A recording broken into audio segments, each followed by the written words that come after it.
అమ్మ, సంతానం కోసం సూర్యవ్రతం ఏ విధంగా చేయాలంటారు? సూర్యవ్రతం మనకి ఆదిత్య పురాణం లాంటి కొన్ని గ్రంథాల్లో కనిపించేటువంటిది విశేషమైనటువంటిది ఏంటంటే అసలు సూర్యుడు ఎలా అవతరించాడనేది రేపు మనం చెప్పుకుందాం. రేపు రథసప్తమి కాబట్టి దానికి కూడా అంతకు ముందు అదితి ఆ వ్రతం చేయటం వల్లే సూర్యుడు ఆవిడకి అవతరించాడుట. ఇక్కడ ఏమిటంటే ఎవరైనా సంతానం కావాలి అనుకునేటువంటి వాడు రథసప్తమి నుంచి మళ్ళీ రథసప్తమి వరకు కూడా దంపతులిద్దరూ ఉదయాన్నే లేచి స్నానం చేసి సూర్యభగవానుడికి అర్ఘ్యప్రదానం చేసి సూర్యనామాలు కానీ సూర్య స్తోత్రాలు కానీ ఏమైనా చదువుకొని ఆ తర్వాత సత్సంతానం కావాలి అనేటువంటి సంకల్పం చేసుకోవాలి. ఆ సత్సంతానం కూడా ఎలా ఉండాలి? దీర్ఘాయుష్మంతుడు, ఆరోగ్యవంతుడు, ఎందుకంటే ఆరోగ్యాన్ని ఇచ్చేటువంటిది ఆయన కాబట్టి ఆరోగ్యవంతుడు, బుద్ధిమంతుడు, యశోవంతుడు అయినటువంటి సత్సంతానాన్ని ప్రసాదించు అని నమస్కారం చేసుకోవాలి. ప్రతి ఆదివారం కూడా ఆయనకి గోధుమ రవ్వతో పాయసం చేసి నైవేద్యం పెట్టాలి. ప్రతి ఆదివారం సప్తమి రోజు కూడా చేసి ఎవరికైనా బ్రాహ్మడికి కొంత దానం చేయాలి ఆ పాయసాన్ని. తర్వాత ఆ దంపతులిద్దరూ కూడా తినాలి. అలా ఒక సంవత్సర కాలము రోజు కూడా అర్ఘ్యప్రదానం చేస్తూ నమస్కారం చేయటం, సప్తమి రోజు ఆదివారం రోజు ఇలా పాయసం దానం చేస్తూ మళ్ళీ రథసప్తమి రోజు సమాప్తం చేయాలి. అలా ఒక సంవత్సర కాలం దంపతులిద్దరూ చేస్తే వాళ్ళకి తన అంశే సంతానంగా వస్తుంది అని చెప్పినట్టుగా మనకి కొన్ని గ్రంథాల్లో కనిపిస్తోంది. అయితే స్త్రీలు మాత్రం ఋతుక్రమంలో ఉన్నప్పుడు ఆ 5-6 రోజులు చేయకూడదు. అలాగే రథసప్తమి రోజు ఏ దానాలు చేయాలంటారు? చాలా దానాలు ఉన్నాయి. రథసప్తమి రోజు ముఖ్యంగా ఏమిటంటే ఎవరికైనా సరే రోగ నివారణ జరగాలి అని అంటే 7 గుర్రాల రథం మీద వస్తున్నటువంటి సూర్య ప్రతిమను అంటే ఆ బొమ్మని ఒక బంగారు రేకు మీద అచ్చు వేయించి దానికి పూజ చేసి దాన్ని రథసప్తమి రోజు దానం చేస్తే ఎలాంటి రోగమైనా కూడా నివారణ జరుగుతుందిట. అంతేకాకుండా మళ్ళీ మనం చెప్పుకుందాం, ఇప్పటికిప్పుడు మీరు చేయించలేరు, కాకపోతే ఇంకోసారికైనా రాసి పెట్టుకుంటే మీకు పనికొస్తుంది. అది రథసప్తమి రోజే కాకుండా గ్రహణం రోజు కానీ వాళ్ళ జన్మ నక్షత్రం రోజు కానీ తర్వాత చేసుకోవచ్చు. అయితే ఏ రోగానికి ఎలాంటి బంగారు ప్రతిమను దానం చేయాలి అనేటువంటి ప్రత్యేకత కూడా మనకి అనేక గ్రంథాల్లో ఉంది. అది మరొక ఎపిసోడ్లో చెప్తాను నేను. అయితే రేపు ప్రత్యేకంగా ఏమిటంటే ఎవరు రోగ నివారణ జరగాలన్నా కూడా సూర్యుడిది 7 గుర్రాల రథం మీద వస్తున్నటువంటి బొమ్మని బంగారు రేకు మీద అచ్చు వేయించి దానం చేయాలి.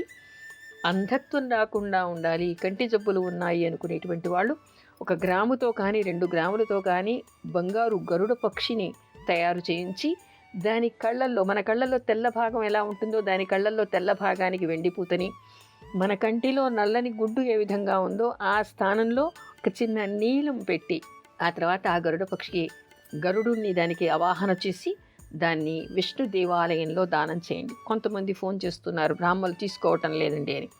అలా ఎవరైనా తీసుకోకపోతే విష్ణుమూర్తికే అర్పితం చేస్తున్నట్టుగా ఆయన పాదాల దగ్గర పెట్టి హుండీలో వేసేయండి.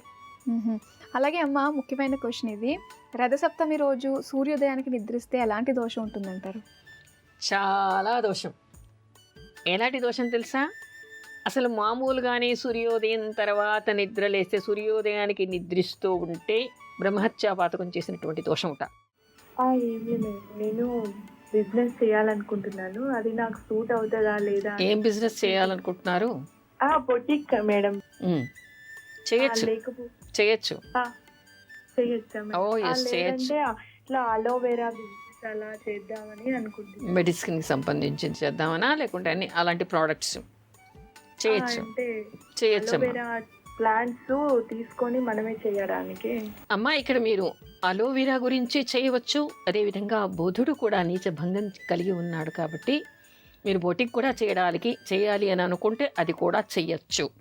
మీకు 2 విధాలుగా కూడా మీ ఐడియాస్కి సరిపోయినట్టుగానే ఉంది. మీకు ఏది వెసులుబాటుగా ఉంటే అది ప్రారంభించండి.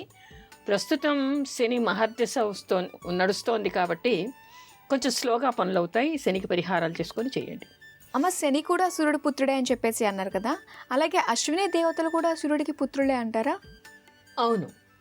ఇక్కడ మనం కథ ఎంతవరకు చెప్పుకున్నాము? పద్మినీదేవి సూర్యుడి తాపాన్ని భరించలేక అశ్వరూపం దాల్చి తండ్రి దగ్గరికి వెళ్ళింది. ఆయన ఉండకూడదు ఇక్కడ అని చెప్తే అడవికి వెళ్ళి తపస్సు చేస్తోంది.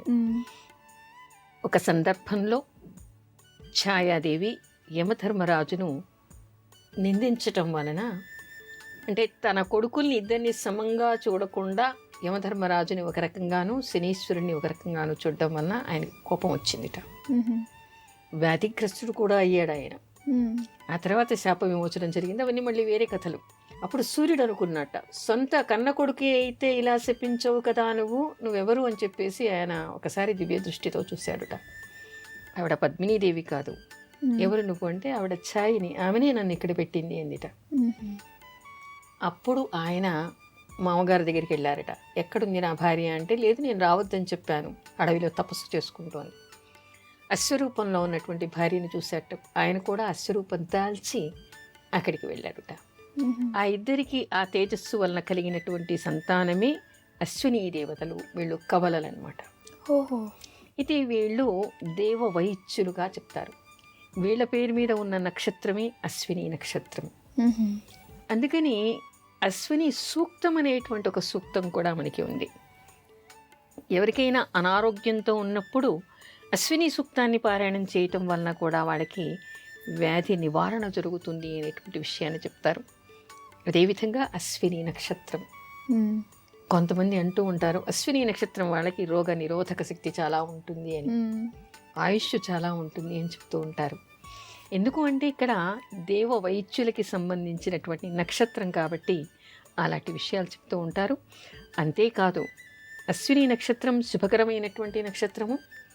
ముఖ్యంగా ఆపరేషన్స్ చేయించుకోవాలి అని అనుకున్నా, వైద్యం ప్రారంభించాలి అని అనుకున్నా, కొత్త మెడిసిన్ ఏదైనా వేసుకోవాలి అని అనుకున్నా, హాస్పిటల్స్ ప్రారంభం చేయాలి అని అనుకున్నా, వైద్య విద్యను ప్రారంభించాలి అనుకున్నా ఈ నక్షత్రం చాలా మంచిది.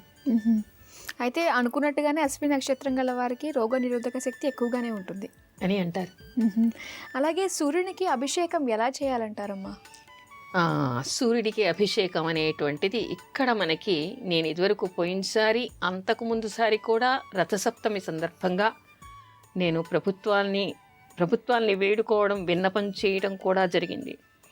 ఏమిటి అంటే ఇక్కడ మనకి అన్ని ఆధ్యాత్మిక గ్రంథాల్లో, నేను చెప్తున్నానని తీసేయకండి, మీరు ఆధ్యాత్మిక గ్రంథాలు చదవండి, ధర్మసింధు లాంటివి చదవండి, బృహద్వైద్య రత్నాకరం చదవండి, పురాణాలు చదవండి, లేదా మీకు తోచినటువంటి మంచి ప్రావీణ్యులైనటువంటి ఆధ్యాత్మికవేత్తల్ని అడగండి. ఎవరైనా ఈ విషయమే చెప్తారు. ఏమిటి అంటే మనకి తీవ్రమైనటువంటి వ్యాధులతో బాధపడేటువంటి వాళ్ళకి సూర్యుడికి సహస్ర ఘటాభిషేకం చేస్తే అరిపోతుంది అని చెప్తారు. సూర్యుడికి సహస్ర ఘటాభిషేకం ఏ విధంగా చేస్తారు? సూర్యభగవానుడి మీద, ఆకాశంలో ఉన్నవాడి మీద చేయలేడు కదా, విగ్రహానికి చెయ్యాలి. నవగ్రహాల మధ్యలో ఉండేటువంటి విగ్రహానికి, ఒక్క విగ్రహానికే మనం సహస్ర ఘటాభిషేకం చేయడానికి కుదరదు. అది కేవలం సూర్య దేవాలయంలో మాత్రమే చేయాలి. సూర్య దేవాలయాలు ఎక్కడెక్కడ ఉన్నాయి, అలాంటి చోట మాత్రమే చేయాలి.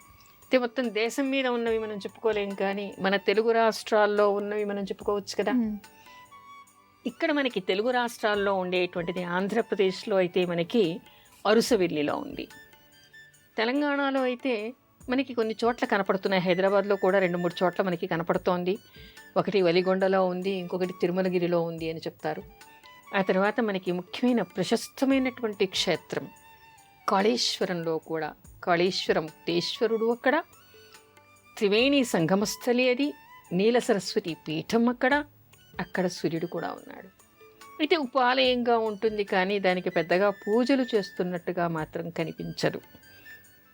అయితే నేను తెలంగాణ ప్రభుత్వాన్ని, ఆంధ్రప్రదేశ్ ప్రభుత్వాన్ని కూడా మరొకసారి ఈ శుభమస్తు కార్యక్రమం ద్వారా విన్నపం చేసి మిమ్మల్ని రిక్వెస్ట్ చేస్తూ ఉన్నాను. ఏమిటి అంటే ఈ దేవాలయాల్లో సహస్ర ఘటాభిషేకం చేసేటువంటి వెసులుబాటు కలిగించండి. తద్వారా ఏమవుతుంది, ఎంతోమంది రోగంతో బాధపడేటువంటి వాళ్ళకి రోగ నివారణ జరిగేటువంటి అవకాశం ఏర్పడుతుంది. మనకి ఆధ్యాత్మిక గ్రంథాల్లో నొక్కి చెప్పేటువంటి విషయం ఏమిటంటే సూర్యుడికి సహస్ర ఘటాభిషేకం చేయాలి. అలా చేస్తే రోగ నివారణ జరుగుతుంది, ఎంతటి తీవ్రమైనటువంటి వ్యాధి అయినా పోతుంది అని చెప్పడం జరిగింది.